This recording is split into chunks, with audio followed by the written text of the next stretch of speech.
Welcome to Be Undaunted. This is the podcast that helps you lead stronger, elevate your impact, and live with more energy. I'm George Dom, former Navy fighter pilot, Blue Angels flight leader, and corporate executive. And I'm Tara Collingwood, performance dietitian to Olympians, CEOs, and everyday people that are just under pressure. If you're ready to grow, to strengthen your leadership, and to reclaim your energy. If you want to feel more intentional, more capable, and yes, more undaunted, you're in the right place.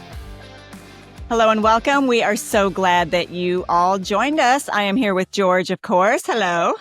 Hello, Tara. All right. So we are going to talk about burnout today, George. And if you are the one that everyone counts on, then this episode is for you. When we talk about burnout, it's not just about being tired, but it's really kind of that, you almost become apathetic and it's like, I just can't do it anymore. Right? Have you ever felt, significant burnout in your career or life? Oh, sure. Yeah. And in fact, what comes to my mind here initially is my last job in the Navy. I was working in the Pentagon, working for the chairman of the Joint Chiefs and doing strategic planning for Iraqi freedom. It was normal to be at my desk by 6 o'clock in the morning, and you'd sit through meetings in the morning, and then you'd work all day, and then about 5 o'clock, the elephants, the admirals and generals would come up for air, and then you have another series of meetings to update them on what happened during the day, and then they'd give you tasking for the next day. On a good day, I was walking out around midnight, and on the bad days it was after that. But it was interesting because how the mind works. I mean, I remember because when you work in these secure spaces, you have to log in and log out, and I took such great pride in the fact that most of the time mine was the last initial on the list, that I was there the longest, and but we were working on something that was really important. And so it got to where, if my boss really wanted my best work, he better give it to me on Monday or Tuesday, maybe Wednesday, because after that, for the rest of the week, I was just hanging on. I mean, you give me something to do, I'm going to get it done, but he certainly wasn't going to get my best work. And so, that was Monday through Saturday. And then I would sleep all day Sunday and come back and do it again Monday. Well, I can't imagine why you would be burned out in that situation, George. Yeah, well, I was certainly glad when that job was over. But you're making my burnout in my life and career sound like kindergarten. I mean, come on. You're such a show off. Well, first of all, I would like to know if the admirals and generals knew that you called them elephants. Well, I suspect they did. Nothing is sacred. Probably. Yeah. Probably. All right. So, I think your story actually brings up a really good point. When we are performing at a very high level, we are at risk of burnout. The other thing that you said that got me was, I'm going to give you my best work Monday, Tuesday, Wednesday, because guess what? By then I'm running on fumes. Right. And when you're doing mission critical, really important things, think about a doctor. You're a pilot. Like, I don't want a pilot flying my plane who is running on fumes and near the end of their work week or shift or whatever, or that doctor who's on the 27th surgery of the day rather than the first. Right. So I think, that's why I chose this topic, because we're all at risk of burnout. And so let's talk a little bit about, why we're at risk of burnout, right?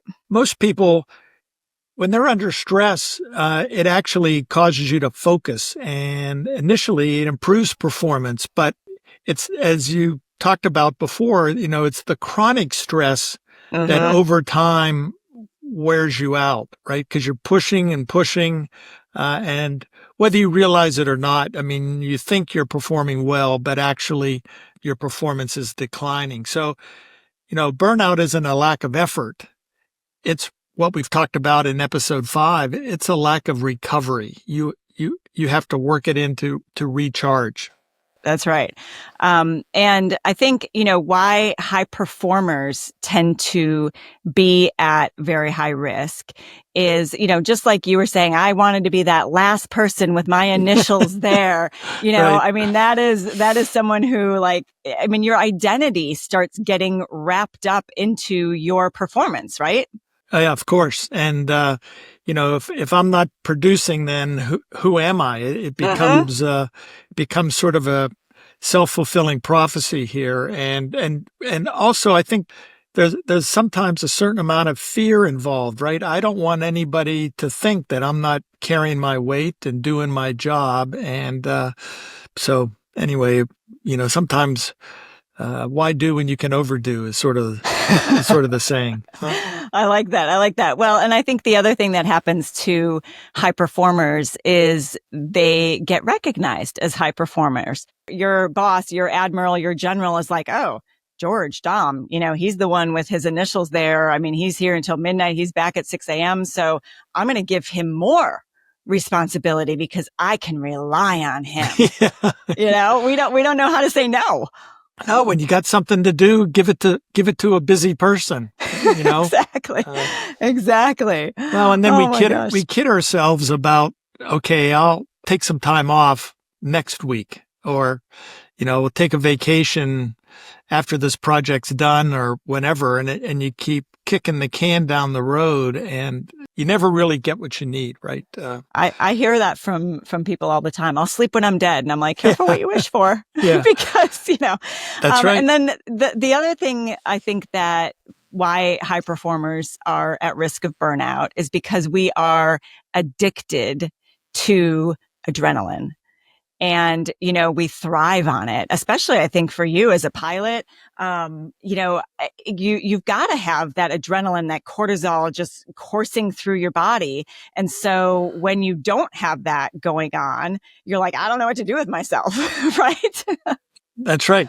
That's right. Well, and I talk about this with leaders too, is because they need to learn how to manage their own energy and get recovery so that they're playing at their best.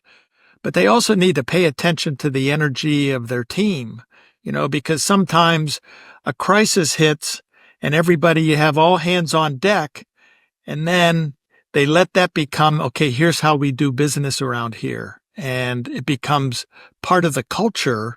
And pretty soon, I mean, you're wondering why people are leaving, or they're just, they're just not focused or motivated because you're just wearing them out. Exactly. Yeah. So let's talk about some of those warning signs of burnout. I think from a physical body perspective, sleep is a big one where, you might be waking up in the middle of the night. Your brain is just going, going, going. You're focused on anything but turning the brain off and sleeping. You get that little bit of brain fog, forgetfulness. You're just sort of going through the motions sometimes. Maybe mood gets compromised and you have a real short fuse. You're very irritable. Some people, I hear this a lot, is digestive issues, right? It's the stomach ache, the irritable bowel, the lack of appetite or too much appetite, cravings for sugar and caffeine and things like that. Yeah. And then what I notice is oftentimes you can tell when people are just worn out, right? They're showing up, but they're not bringing their A game, and they Mm-hmm. tend to just sort of go through the motions. They become listless. They lose a bit of their resilience. Maybe you talked about irritability. People lose their sense of humor, Yeah, and then you're just looking to get through the day, right? You're just looking to check boxes and sometimes taking shortcuts just to get through it, because you've lost your energy. a lot of times it happens slowly. You're kind of, oh, am I just tired? Do I just need a good night's sleep? And you just sort of keep going and going and going, and until eventually it's like either, hopefully not some kind of a health event or, but sometimes it's like there's little whispers and then all of a sudden there's a big old scream like, stop. You need to stop and take some recovery. So what doesn't work, if this is sounding familiar to anyone who is listening right now, what doesn't work is pushing harder, right? Yeah. Yeah. Or just having another cup of coffee, Yeah. a tall Starbucks, and, less sleep. And then next thing you know, you're skipping meals and you're not taking breaks. You and I've, when we've coached folks, the science seems to say that you need to take a break about every hour and a half if you're doing heavy lifting, cognitive, tasking in order just to get up and move and get the blood moving and get hydrated and get a snack if you need to keep your energy up. Yeah. So when you're feeling these things, it's not just, oh, I'm weak. I'm, getting old. I'm, I just need more discipline or something like that. I think it's a check to say, maybe there's something that I need to focus on to, do better. So let's talk about what actually can work for people. So you mentioned, those micro recoveries throughout the day, those short breaks. And I know it sounds like, really, is a 1 to 2 minute or 5 minute break every 60 to 90 minutes throughout my day going to make a big difference? And the answer is a resounding yes. The research shows that stepping away for a few minutes, going for a walk, getting some fresh air, doing some lunges, calling a friend, going to just chit chat with water cooler talk with a coworker, just doing something to break that stress cycle. Because I think a lot of people, when they think about recovery, they just think, oh, when's my vacation? But really what we're talking about is 3 to 4 to 5 minute or more recoveries really throughout the day. And that's one thing that can help us with preventing burnout. Yeah, of course. And my favorite is getting outside and getting a little vitamin D. Sure. Always seems to help me in my mood. Mm-hmm. And then I know for me personally, setting boundaries can be a challenge. I remember back, I told you the story about being in the Pentagon. We had one of the guys in the office, was an Army lieutenant colonel, and he had very protected his boundaries. And of course, I couldn't help thinking, hey, this guy doesn't really care. He's not really committed to the mission, but he was actually smarter than I was about making sure that, and then he had some obligations at home and so forth. And, but he would always get the work done, and then he'd be out of the office by 5 or 6. And there I was, being a martyr, till late at night. So, the old saying, if you don't protect your time, somebody else is going to spend it.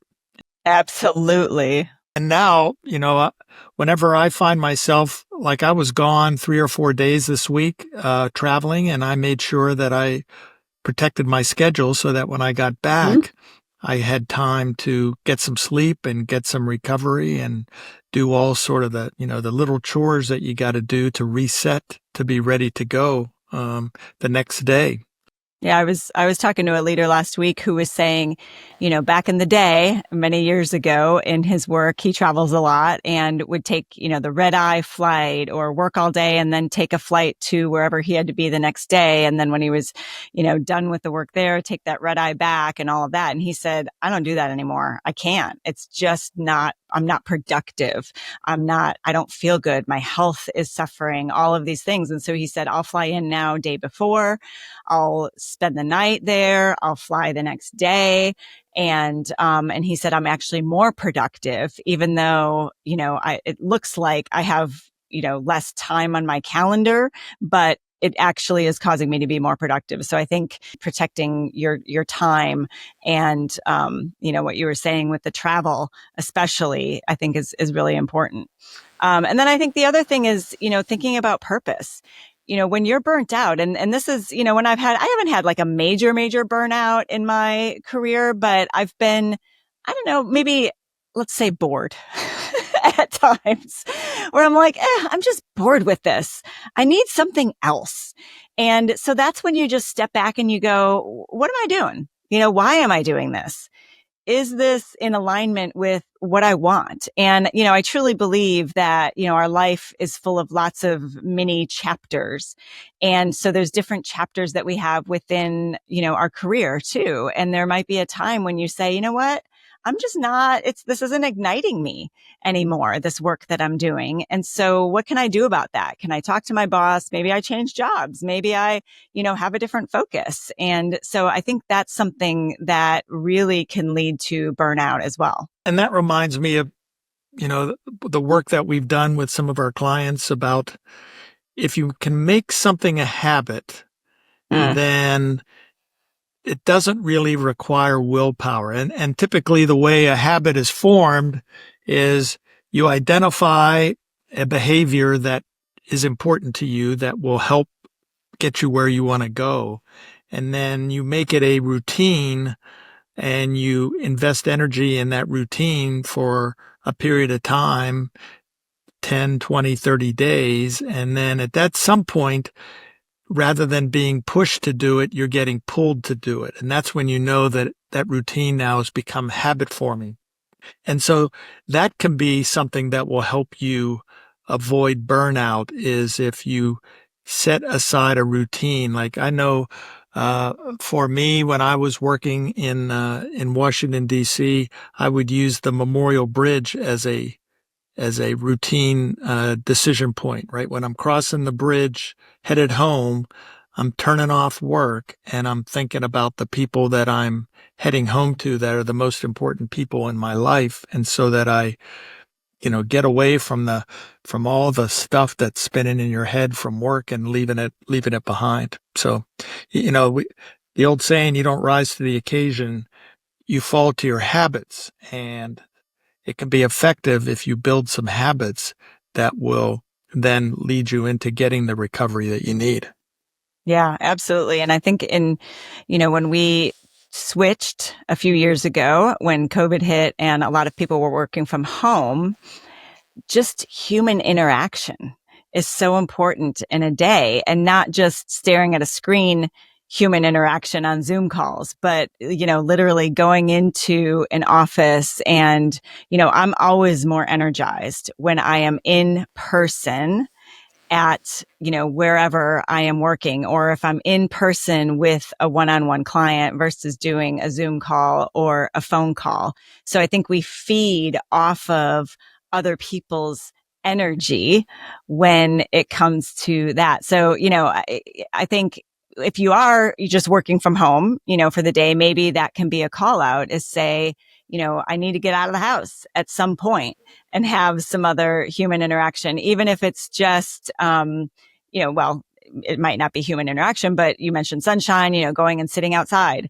and eating your lunch just so you can, get out of the house a little bit, or make a point to go run an errand that, requires you to actually have some other, human interaction. I think that's really important too. Yeah. And then, we think about the physical dimension, and some of the things that we fall prey to that can lead to burnout as well. And, we mentioned some of the sleep. It's foundational, it's in the hierarchy of needs, like air, water, shelter, sleep. We absolutely need to sleep. And so that can start to unravel someone's life and lead to burnout very quickly when we don't prioritize that sleep, right? Yeah. We touched on movement earlier, but, having a habit of getting some kind of regular exercise can make all the difference. And too often, we let perfect be the enemy of good enough. And, we think, well, I don't have time to do a full workout, so I'm not going to do it. Well, anything is better than zero.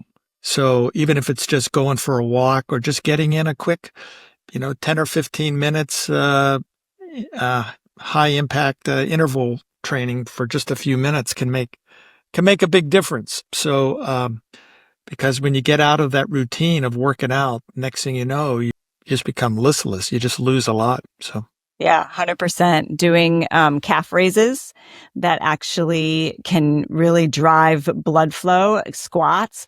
I'll just do that in the office sometimes, is just, do some squats. Or if I'm at my home office, if I'm at an office, I'll take the stairs a few times just to get some blood flowing. So, yeah, getting your planned exercise, but also the movement. And then, of course, we have to mention nutrition and hydration. And a lot of times we rely on that caffeine, as we mentioned earlier. But if we can stay hydrated, I have my latte a day, and sometimes two. So I'm not against caffeine.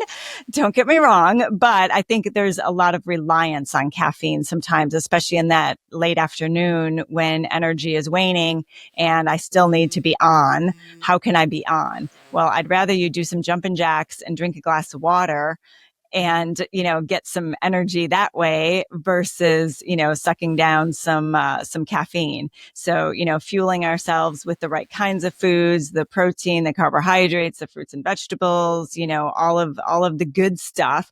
And I always, when I'm working with clients, I say, we need to think about connecting it to the kind of energy we want to have. So it's not about discipline necessarily. It's connecting it back to that purpose and that why. I feel better. I'm more energized. I can focus better. I'm in a better mood when I fuel myself with these kinds of foods versus, a different kind of food. So I think, just looking at nutrition as fuel, not just as, temptation or something I can't have. Absolutely. And again, it's just a matter of, you know, setting boundaries on, for me, I cannot keep chocolate chip cookies in the house, right? Ah. Because then I eat one or two and then I figure I got to finish them just to save myself from myself, right? So Well, and connecting that back to your energy. If you do have a few cookies, for example, like, how is your energy for the next couple of hours? Do you get, kind of a blood sugar spike and drop? yeah, Or yeah. emotionally, are you like, dang it, why did I have those cookies? And, now that's taking emotional energy away from what I should be focusing on, and you're beating yourself up and the guilt and the whatever, right? So yeah, all those things can definitely derail us. Yeah. So I think the message is, you want to take tactical recovery during the day, just to manage your energy, taking small breaks now and then, keep moving, hydrated, and so forth, and then strategic recovery, where you literally, take multiple days off to truly rest and recover. And think about it. When do you do your best work? You do your Mm-hmm. best work when that vacation is coming up and you are highly productive in those last few days before, because you're going to get a break. But if you don't know you're going to get a break, your body is just going to, and your mind is just going to just, parcel out just enough along the way because you don't know how long it's going to last. Yeah, absolutely. So let's make this actionable. So for those of you listening and you're saying, yes, I'm feeling burnout, what can I do? One thing is, maybe a habit that you could start doing. As George said, the habits pull us to what we should be doing. And so at first we might have to push ourselves in order to create that habit.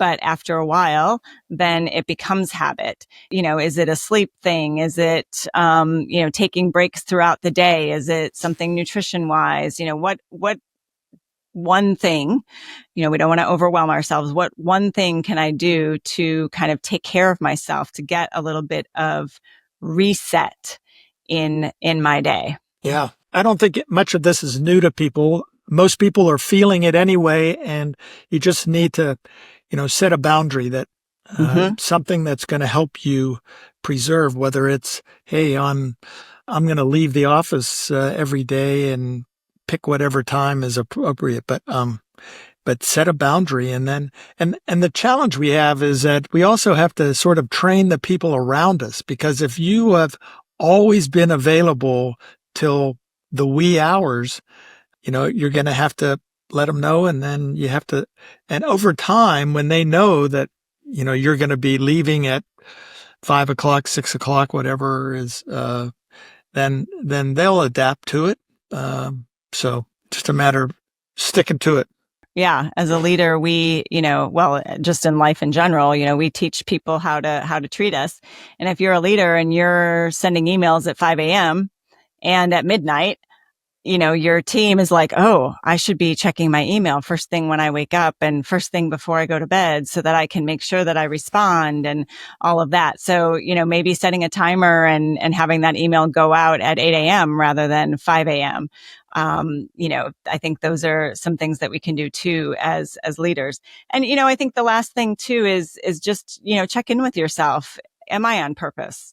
Am I am I doing what is giving me energy? Is this what I want to be doing? And am I just, pressuring myself, or am I really running on the purpose that I have? Yeah.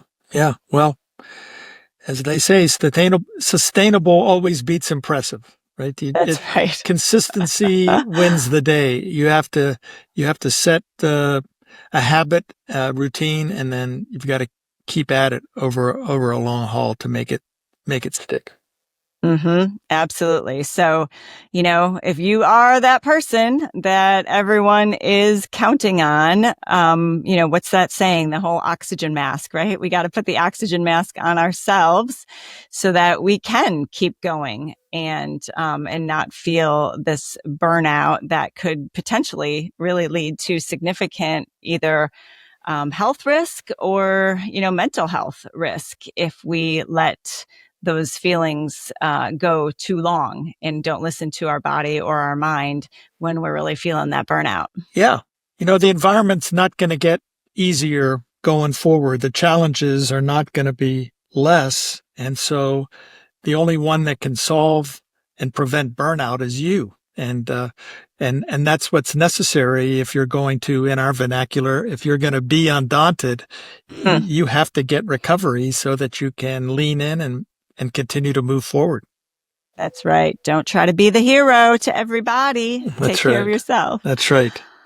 All right. Well, thank you guys for joining us today. And as usual, we would love for you to follow, subscribe for free, Apple, Spotify, YouTube, wherever you're listening or watching right now. We would love if you could rate us, give us some comments, and we will look forward to next time. Okay. And until then, be undaunted. See ya.